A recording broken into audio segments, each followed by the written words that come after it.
আসসালামু আলাইকুম রহমতুল্লাহ। যে কোনো লোকের কাছে জিজ্ঞাসা করলে বলবে ছাত্রলীগ সাদাবাজ, সন্ত্রাসী, গুন্ডামি করে, মারামারি করে, তারা তাদের আইডিওলজি থেকে সরে গিয়েছে। কিন্তু দুর্ভাগ্য হলো সত্য যে ছাত্রলীগ চলে যাওয়ার পরে বাংলাদেশে যে ছাত্র সংগঠনগুলো আছে বা নতুন করে যে ছাত্ররা সংগঠিত হওয়ার চেষ্টা করছে, তাদের আচরণের সাথে আপনি ছাত্রলীগের আচরণের কোনো পার্থক্য পেয়েছেন? আমার জানা মতে আপনারা পাননি। বিভিন্ন স্থানে এখন নিজেরাই নিজেদের সাদাবাজের স্লোগান দিচ্ছে। বিগত 4 দিনে প্রত্যেক দিন বৈষম্য বিরোধী ছাত্ররা নিজেদের মধ্যে কমিটি নিয়ে সমালোচিত হয়ে মারামারি করেছে। এটা হলো নতুন স্বাধীনতার নতুন স্টাইল, যে আগে যা করেছে ওগুলো অবৈধ, এখন যারা করবে এটা হলো বৈধ। এই হলো আমাদের শিক্ষা দীক্ষার অবস্থা। এরপরে কি হয়েছে যে আওয়ামী লীগকে নির্বাচনে আসতে দেওয়া হবে না। ওকে ফাইন, আওয়ামী লীগ কেন নির্বাচনে আসবে? আওয়ামী লীগ ঠিক এই একই কারণে কিন্তু স্বৈরাচার বলে পরিণতি হয়েছিল বা স্বৈরাচার হয়ে গিয়েছিল। আপনারা বলছেন যে জনগণ চায় না আওয়ামী লীগ নির্বাচন করুক, কিন্তু আমার প্রশ্ন হলো জনগণ চায় না কথা বলতে চাচ্ছেন কেন? জনগণ যদি আওয়ামী লীগকে নাই চায় তাহলে তারা ভোটে আসুক, নির্বাচনে আসুক। নির্বাচনে আসলে যদি জনগণ তাদেরকে ভোট না দেয় তাহলে তারা পরাজিত দল হিসাবে, বিরোধী দল হিসাবে যেভাবে থাকার কথা সেভাবে থাকবে। এবং আর একটা কথা হলো, আপনি অপরাধের বিচার করবেন, তাহলে কিভাবে বিচার করবেন? আপনি যে অপরাধ করেছে তার না তার 14 গোষ্ঠীর বিচার করবেন? তা যেদিন চলে গিয়েছে সেদিনটা ভালো, যেদিনটা আসছে সেদিনটা কিন্তু খারাপই হয়। যাই দিন ভালো আসে দিন খারাপ। তা আপনি যেভাবে বিচারের স্টাইল করতেছেন বা বিচার ব্যবস্থাকে দেখাচ্ছেন, তাহলে আপনাকেও তো ঠিক ওই পথে হাঁটতে হবে। যেমন আপনারা বলছেন কি যে ওরা আমাদেরকে পথ দেখিয়ে গিয়েছে, ভালো, ওরা পথ দেখিয়ে গিয়েছে, তো ওদের সে আপনি যেহেতু ভালো মানুষ, বিশ্বনবী সাল্লাল্লাহু আলাইহি সাল্লাম মক্কা বিজয়ের পরে তো মক্কা থেকে উনি মদিনায় হিজরত করেছিলেন কী জন্য? এমন কোনো নির্যাতন, নিপীড়ন, অত্যাচার শিকার হননি যে অমুসলিমদের দ্বারা তিনি হননি, বা নিজের স্বগোত্রের লোক দ্বারাও নির্যাতিত নিপীড়িত হয়েছেন। তিনি যখন মক্কা বিজয় করলেন, মক্কা এসে যুদ্ধ করে জিতে নিলেন, তখন বললেন সাধারণ ক্ষমা করে দিলেন সকলকে। দিয়েছিল কি না? দিয়ে তো ছিল।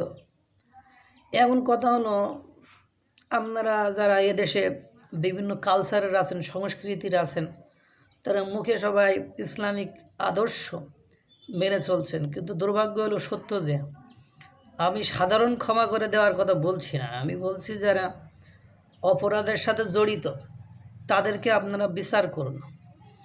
এমন কথা হলো, এই অপরাধের এই পর্যায়ে নিয়ে আসার জন্য যারা উস্কানি দিয়েছে বা এই ধরনের কর্মকাণ্ড সৃষ্টি করার জন্য যারা ইন্ধন দিয়েছে বা এই পর্যায়ে নিয়ে আসার জন্য যারা পুলিশকে মারলো, তারপরে বিভিন্ন অকারেন্স ঘটালো, তাদেরকে যে পুলিশ হত্যারও তো বিচার করার দরকার। বিচার না করেন, সেগুলো আইডেন্টিফাই করে কারা এ ধরনের কাজ করছে সেটাও তো শনাক্ত করা উচিত। সেটা করলেন না, সেটা আপনাদের পলিসি, কোন পলিসিতে গিয়েছেন সেটা আপনাদের ব্যক্তিগত বিষয়। এরপরে আপনারা আসছেন নতুন করে এখন সংবিধান পরিবর্তন করবেন। কেন সংবিধান পরিবর্তন করবেন? তো সেক্ষেত্রে বলেছেন যে জুলাই প্রোক্লামেশন ঘোষণা করবেন। তো প্রোক্লামেশন কখন ঘোষণা করা হয়? একজন রিক্সাওয়ালাও জানে যে ঘোষণাপত্র, আমি মনে করেন একটা স্বৈরতন্ত্রের বিরুদ্ধে, তার শাসন ব্যবস্থা আমার পছন্দ হয় না, স্টাইল পছন্দ হয় না, তারা আমরা সংগঠিত হয়ে যে ওর এই কাজ পছন্দ হয় না, আমরা এই শপথ গ্রহণ এই এই এই ঘোষণাপত্রের উপরে শপথ গ্রহণ করলাম, আমরা ওরে কি করব, ক্ষমতাচ্যুত করব, বা ওরে ক্ষমতাচ্যুত করে আমরা এই আইডিওলজিতে আমরা আমাদের দেশ পরিচালনা করব। তা আপনাদের কি এরকম কোনো কিছু ছিল নাকি? ছিল তো না। তো এখন প্রোক্লেমেশন ঘোষণা করবেন কার বিরুদ্ধে? বর্তমান সরকার আছে তার বিরুদ্ধে? এটা তো আপনাদের বিপ্লবও না। বিপ্লব হইতে গেলে সশস্ত্র যুদ্ধ করতে হয়, তা আপনারা তো বিপ্লবও করেন নাই। আপনারা একটা আন্দোলন করেছিলেন, একটা দাবির জন্য আপনারা করেছিলেন। পরবর্তীতে আপনারা অন্য অন্য রাজনৈতিক দল দ্বারা মোটিভেটেড হয়ে আপনারা এগিয়েছিলেন। এখন কথা হলো, বর্তমান যে সরকার আছে সেই সরকার আগের সরকারের চেয়ে কোন দিকটা ভালো করে দিয়েছে আমাদের বলেন? আমরা এখন যেভাবে কথা বলি, আপনি বলে বাক স্বাধীনতা, এ ধরনের বাক স্বাধীনতা আগেও ছিল।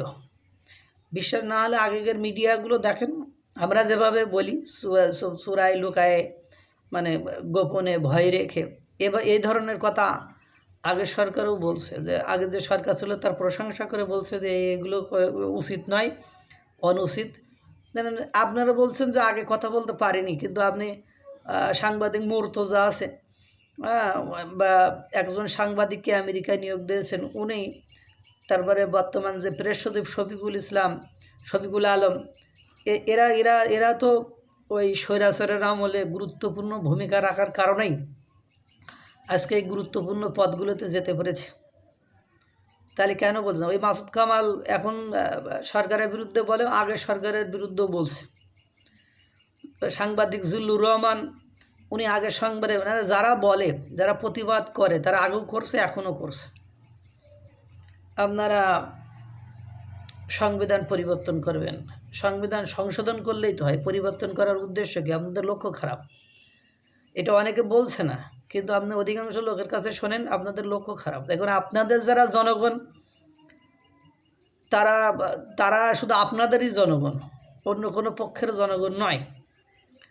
এখন ঘটনা হয়েছে, আপনারা এমনভাবে দাবি করেন যে দাবিগুলোর কোনো ভিত্তি নেই। আজকে আপনার ওই বৈষম্য বিরোধী ছাত্রীরা জেলায় জেলায় মারামারি করতেছে, কাটাকাটি করতেছে, তাহলে এই বৈষম্য বিরোধী ছাত্রদেরকে আপনারা নিষিদ্ধ করে দিচ্ছেন না কেন? ছাত্রলীগকে যত দ্রুত নিষিদ্ধ করতে পেরেছেন, এভাবে নিষিদ্ধ করছেন না কেন? সেই ধরনের অনেক প্রোপাগান্ডা বা সেই ধরনের অনেক কর্মকাণ্ড এরা তো ইতিমধ্যে করে ফেলছে, তা সেগুলো করছেন না কেন?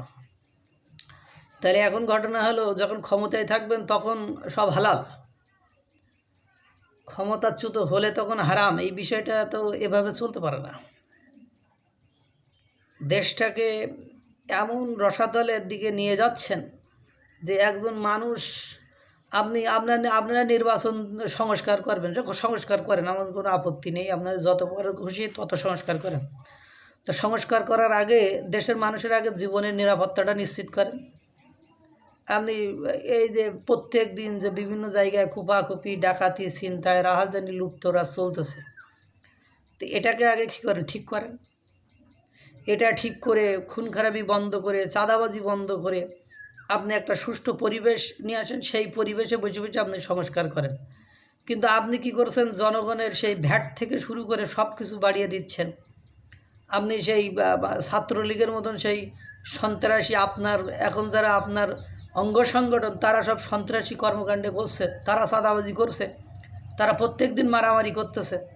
তাহলে আপনি কোন জায়গায় সংস্কার করবেন? আগে তো আপনার সংস্কার দরকার। এখন দেশের মানুষের আপনি ভ্যাট বাড়িয়ে দিয়েছেন, ভালো কথা, তাতে কোনো আপত্তি নেই। কিন্তু ভ্যাটটা বাড়িয়েছেন, আপনি একবারও কি দেখেছেন মানুষের আয় বেড়েছে কি না? আপনি বিদেশে এসে আপনার প্রেস সচিব শফিকুল আলম সাহেব বলেন সবচেয়ে লোয়েস্ট ভ্যাট আমাদের দেশে নেওয়া হয়। তো লোয়েস্ট ভ্যাট আমাদের দেশে নেওয়া হয়, ঠিক আছে, তো আমাদের দেশের মানুষের আয় কেমন সেটা তো বিবেচনা করতে হবে। এমন কথা হলো, জাপানের রুম ভাড়া মনে করেন একটা ছোটো একটা আমাদের যেখানে ম্যাচ বলে, ম্যাচের মধ্যে একটা রুম ভাড়া মনে করেন 1 লাখ টাকা, কারণ তার মাসে আয় হলো 20 লাখ টাকা মনে করেন। আমাদের দেশে কিন্তু আপনি ওইটাকে যদি কম্পেয়ার করেন তাহলে তো হবে না।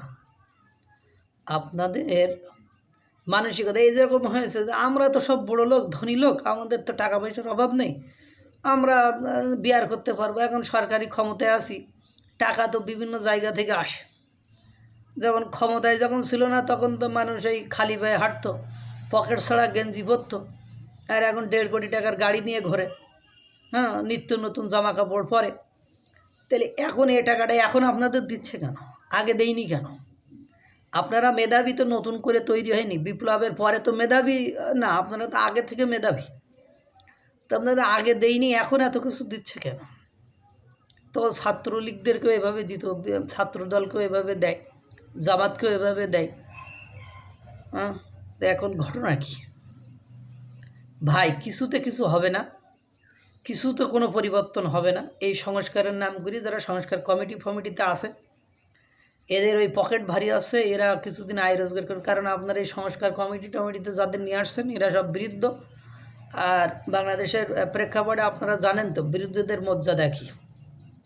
তাদের বৌমারা, তাদের আত্মীয় স্বজনরা দোয়া করে বুড়ো তাড়াতাড়ি মরে না খেরে। তো এখন এই চাকরিটা পেয়ে তাদের কদর আদর বেড়ে গিয়েছে, তারা সরকারি বেতন পাচ্ছে, তারপরে আবার বিভিন্ন জায়গা থেকে ফাঁক ফোকর দিয়ে আবার বেতন ঢুকতেছে কিনা আল্লাহ জানে, বা বিভিন্ন জায়গা থেকে আবার উপঢৌকন আসে কিনা। ওই যে সাকায়েত হোসেনের ছেলেকে দেখলাম ওই চট্টগ্রাম ওইদিকে কোন জায়গায় গিয়েছিলো, টি-শার্ট না শার্ট গিফট করেছে। তো এর আগে করি নাই কেন? এখন নতুন করে উপদেষ্টা হওয়ার পরে ছেলেরে গিফট করে, এর আগে করি নাই কেন? এই প্রশ্নের উত্তর আছে আপনাদের কাছে?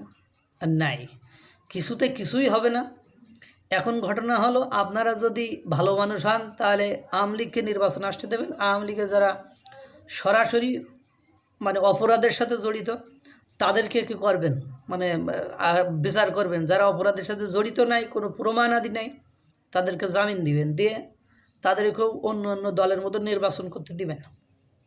তাহলে না বোঝা যাবে যে জনগণ তাকে চাই কি চাই না। এখন এদেরকে বলতেছেন জনগণ চাই না, তা এখন আপনারা ওদের আসতে দিচ্ছেন না, তো ভয়েই তো আসতে দিচ্ছেন না, বা তারাও তো ভয়ে আসতেছে না। বিভিন্ন জায়গায় মব জাস্টিস আছে, তাহলে আপনি নিরাপত্তা কোথা থেকে দিচ্ছেন?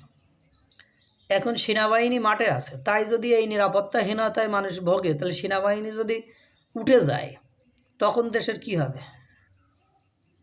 আপনারা বিদেশের সাথে যুদ্ধ করতে চান, তা করেন যুদ্ধ, কোনো সমস্যা নেই। কিন্তু কথা হলে আগে তো দেশের লোকের নিরাপত্তা দেবেন, দেশের লোককে কুপাকুপি থেকে, চাঁদাবাজি থেকে, লুটতরাজ থেকে, ডাকাতি থেকে, ছিনতাই থেকে তো রক্ষা করবেন। সেগুলো না করে কিছুতে তো কিছুই করতে পারতেছেন না, শুধু বিভিন্ন ধরনের স্টাইলের গল্প গুজব করে বেড়াচ্ছেন। এগুলো জাতি বেশি দিন হয়তো বা বরদাস্ত করবে না। যেভাবে ভ্যাট বাড়িয়েছেন, এটা কার্যকর হলে বাজারে আগুন লেগে যাবে, আর বাজারে আগুন লাগলে বুঝতে পারবেন। আর যদি না পড়ে থাকেন তাহলে কার্ল মার্ক্সের শ্রেণী সংগ্রাম তত্ত্ব একটু পড়ে নিন, কাজ দেবে। পলিটিক্স এখন বাংলাদেশের এই অভাগা জাতির জীবন উন্নতি হবে না কী জন্য জানেন? কারণ এখানে যারা পলিটিক্স পড়ে তারা পলিটিক্স করে না।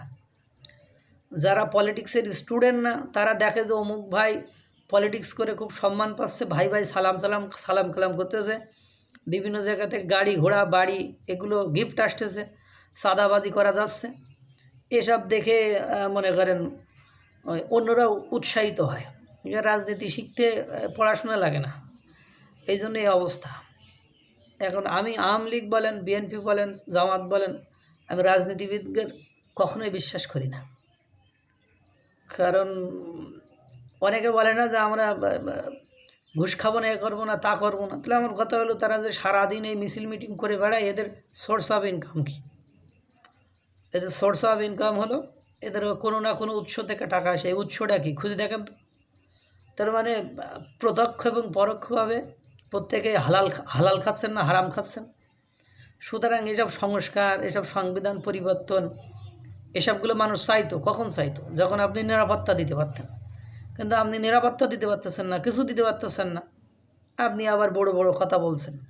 এগুলো তো হবে না। আল্লাহ তাআলা সকলকে ভালো রাখুক, সুস্থ রাখুক। আসসালামু আলাইকুম ওয়া রাহমাতুল্লাহ।